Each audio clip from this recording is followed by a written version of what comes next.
In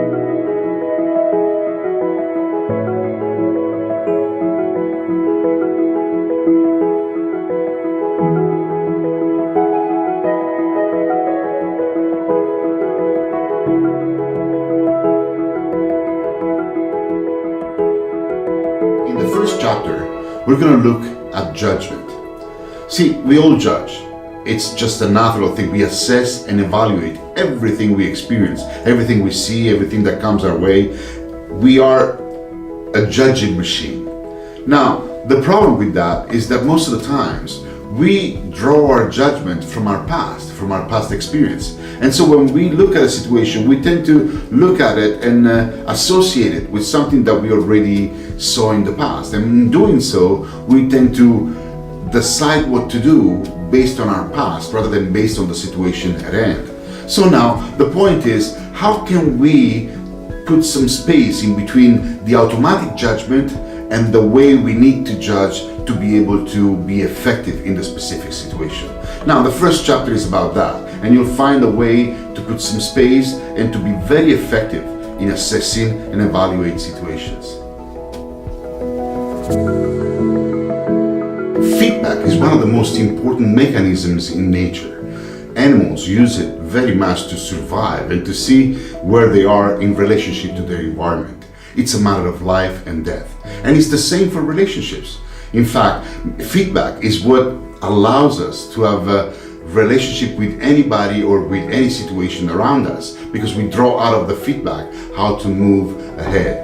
Unfortunately, most of the people don't listen to feedback or don't look at the signs of the situation. And in doing so, they tend to go ahead with what they think it's happening rather than connecting with what really is happening. In this chapter, you learn how to receive feedback, how to read the signs around you of the environment, and also, which is very important for a leader, how to give feedback to your people such that they get the interest that you have in their growth rather than just a judgment for their things that they're missing.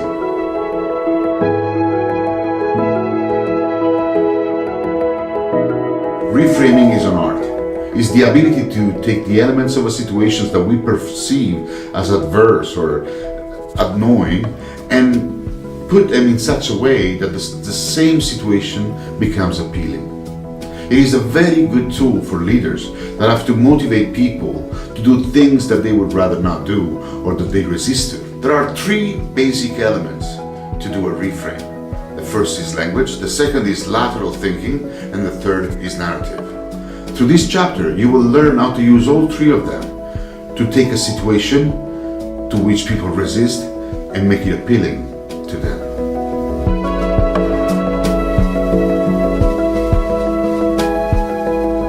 Often leaders think that if they speak clearly enough, people will understand them and follow them. Then when a breakdown happens, they tend to blame their people for not listening well or for not paying attention enough.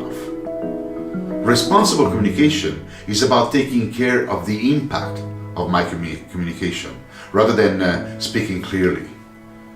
It is important because misunderstandings are one of the most common things that happens in companies when we go about giving projects, when we go about talking with clients or providers. On every side, we tend to believe that people understand us until we find out when the product is ready or when the situation is already done that there was a misunderstanding based on the outcome of the situation.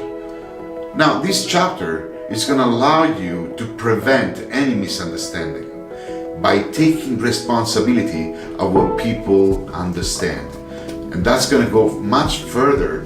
First, for the clarity of the work, second, for the relationship, and third, which is not the least part, it's going to allow you to save a lot of money, time, and energy.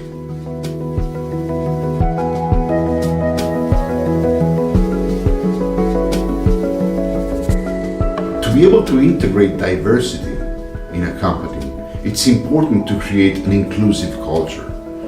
That means that whatever is different, instead of being the reason of conflict or resistance to one another, becomes an enlargement of the picture and an enrichment for everybody on the team.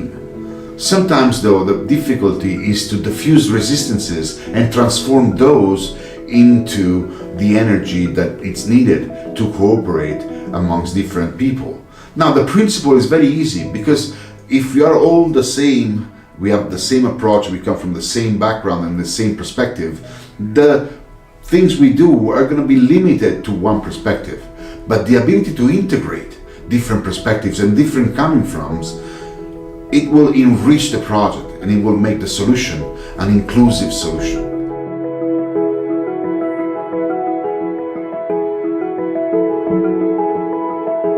Usually people think that conflict is a bad thing. I assert that conflict is actually a great tool.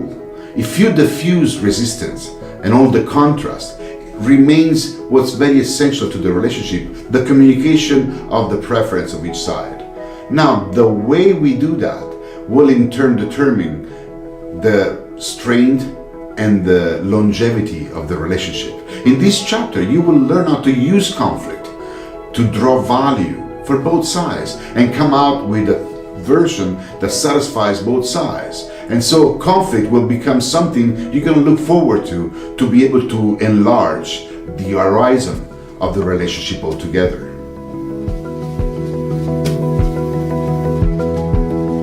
Some people are loud and outspoken, so other people are very gentle and soft-spoken. Others use a lot of jokes when they talk, and some of the people are very serious about what they say. Usually different styles of communication don't get along very well. They kind of clash on each other. They bother one another. In this chapter, you will learn how to have a flexible communication style. This doesn't mean that you will not have a preference. It only means that you will be able to calibrate the communication style of the other. And then based on that, you will communicate your message such that the other will receive it with any resistance to it.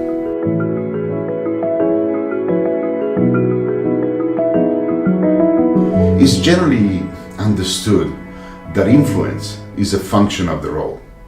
I believe, based on the many years of my experience, that that's not really the case. In fact, I found that some secretary was more influent than the executive they were working for. The reason is because influence is based on trust, respect, and the ability to speak the truth to power without creating any resistance. In this chapter, you will learn how to develop your own influence, how to do it in such a way that you will diffuse any kind of resistance, and you will actually draw people in, and you will influence the direction of the group.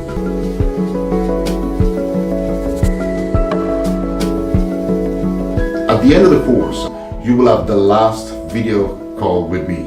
And in that call, we will go over the course together, and I will hear and ask questions and see if you have integrated the principles and you are mastering the toolkit that I gave to you. And if you will, I will certify you as a graduate of Reframing the Mainframe.